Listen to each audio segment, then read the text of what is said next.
Hi, my name is Delene Sheasby. I am an occupational health and safety practitioner. I'm busy creating a series of short recordings during which I hope to introduce some of the proposed changes which appear in the latest OHS Amendment Bill. The topic today is the proposed change to Section 7 in which there is a requirement for a health and safety management system.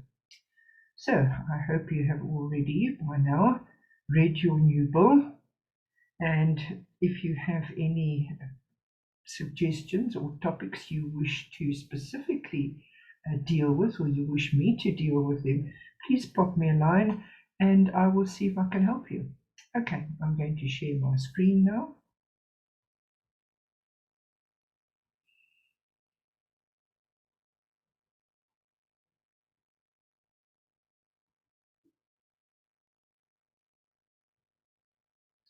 Right, so this is recording number 2, and it is regarding the proposed changes to the OHS Amendment Bill, section number 7.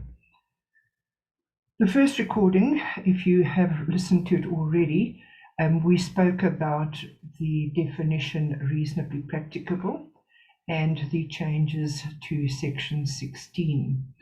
Just a reminder, if you wish to make comments and you wish to submit those comments to the Department of Labour, there we have the address. So if you would like to take a quick screenshot or take your phone out and do a quick photograph of that particular information, that's Mr. Tibosana, and there he is sitting over there.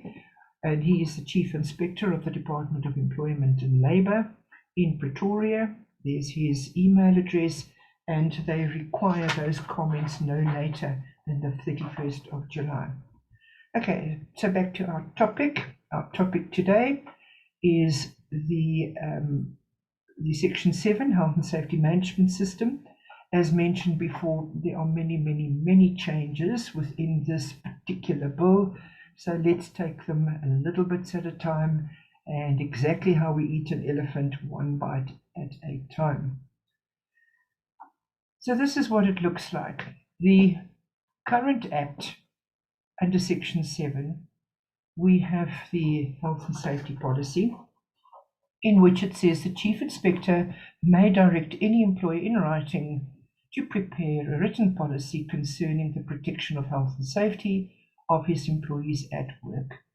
Then it goes on under Section 7.3 to say that that particular policy must be prominently displayed.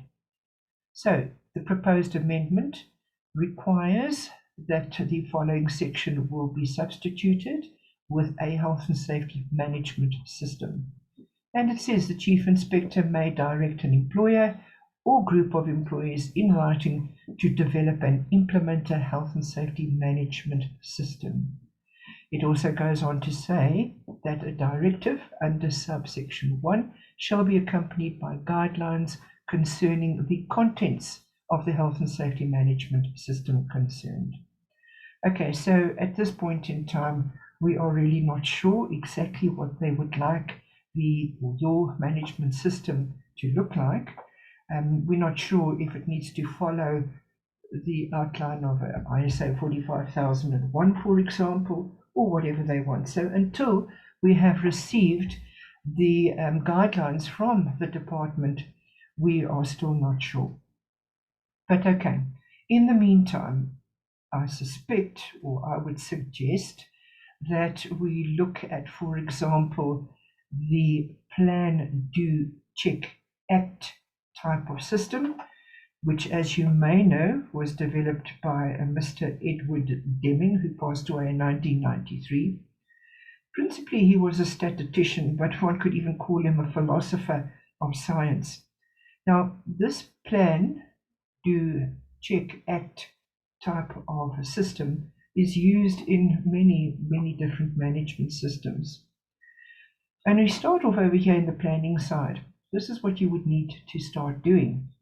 So you start off, and your health and safety policy addresses the requirements for your organization's occupational health and safety, which is the driver for the implementation of the entire health and safety system. So we also look in this planning section and address your organization's needs to undertake specific areas, or have a look at specific areas and undertake hazard identification and risk assessments. And in the next one down, legal requirements, your organization must comply with specific legal requirements, which might be required or might need to be reflected in your risk assessments. There may be areas of concern you need to highlight as objectives, and you might need to implement programs. So look for the planning which is related to your activities or products and services that can be controlled and those that can be influenced. So once the planning has been done, then you need to do things now. Implementation and operation.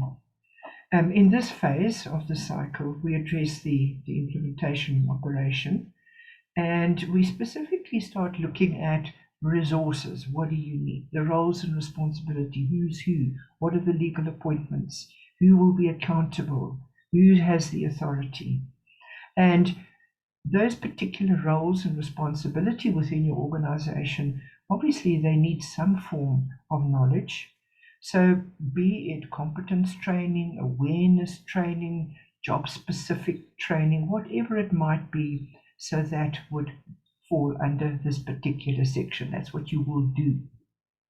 And the way that we communicate, or the process of internal and external communication, how will it work?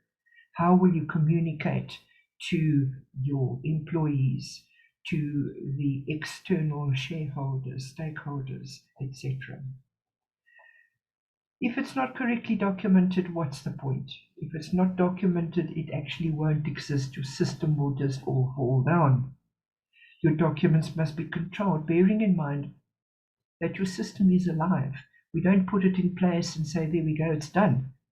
It is alive and it needs to be maintained at all times. So there needs to be significant areas of control, operational control, which would obviously reflect back to your identified hazards and risks and implemented policies and procedures for all of your different areas. Emergency preparedness, again, having a look at your organization's specific potential hazards or risks or emergencies which could occur or may occur, and how you are going to reduce the potential of those emergencies, and what measures you're going to put in place to reduce or mitigate those. So we've done the planning, we've done the doing, and from there we can't stop there. We now need to go to the checking and the corrective actions if there are non-conformances, etc. So this addresses the checking that your organization undertakes with respect to performance measurement and monitoring. We're looking to see what we have done, how is it being rolled out? Is everybody performing in accordance with the requirements? So we can measure it. Does it need more of anything that we need to put in place? Evaluation and compliance, we're looking back to see, well, what are the legal requirements? Are we complying with the legal requirements? Incident investigation to ensure that our incidences don't occur again. Controlling of records, audits to help us identify where we need to plug in the gaps. It's very important then at the end of this cycle, or the last phase, to address the management reviews of your entire system that your organization now also needs to undertake. Mr. Deering had some very interesting sayings. He said, if you can't describe what you are doing as a process, you don't know what you're doing. He also said, it's not necessary to change. It's not necessary to change. Survival is not mandatory. Yep. Then he said also, it's not enough to do your best. You must know what to do, and then you do your best. So that is just a suggestion that I have on a management system which you might want to consider. Right, let me stop sharing. You will see that I have behind me here the plan, do, check, and the 4 different areas of the cycle. So some of you might even have a very basic little management system where you already have policies and procedures and resources and roles and responsibilities and checklists and communication, training. You've identified perhaps even your emergencies, and perhaps even you have done your risk assessments. Well, that is it. I think that is all I can talk to you about regarding that Section 7. I hope that it has been of assistance to you.